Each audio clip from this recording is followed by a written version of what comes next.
Kia ora, I'm Shelby, and this is a story about Robert Buchanan.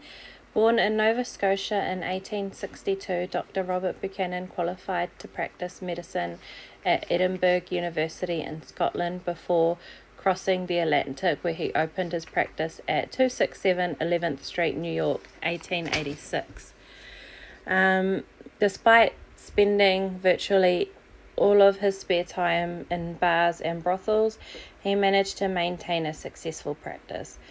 On 12th of November 1890, he was divorced and 17 days later married Anna Sutherland, who had been a successful madam, and she became his receptionist. She was short, fat, and dyed orange hair with a large wart on the end of her nose. He persuaded her to leave her not inconsiderable fortune to him in her will. However, when patients learnt of the former occupation of second Mrs. Buchanan, they saw her vulgarity. They turned away from him, leading to a sharp drop in his income.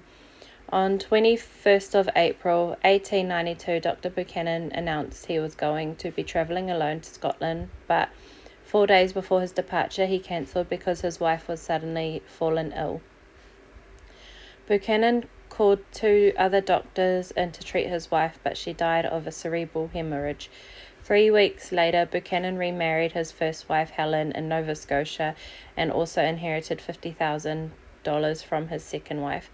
However, Buchanan's boasting and his interest in the case of Carlisle Harris, a medical student who poisoned his girlfriend with morphine, led to Ike White, a reporter from New York World, investigating him. Buchanan had claimed that he could avoid the telltale signs of morphine poisoning, in brackets, pinprick pupils, by using atropine, an alkaloid derived from belladonna. When Mrs. Buchanan's body was exhumed on 22nd of May, where there was no pinpricks in her eyes, the police arrested the doctor.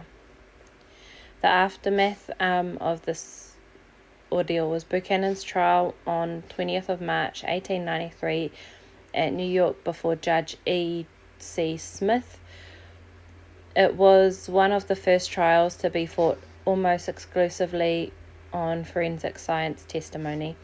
During the proceedings, a cat was killed with morphine and then atropine dropped into its eyes. There were no pinpricks in its pupils. Buchanan's lawyer almost managed to undo a damning testimony from a medical expert, but when Buchanan took the stand, all hope was lost. The jury retired on 25th of April and took more than 28 hours to return a guilty verdict. He died in the electric chair at Sing Sing on 2nd of July 1895. Well, obviously he was talking shit. But anyway, that's the story on Dr. Robert Buchanan. Hope you enjoyed it. Please stay safe and subscribe.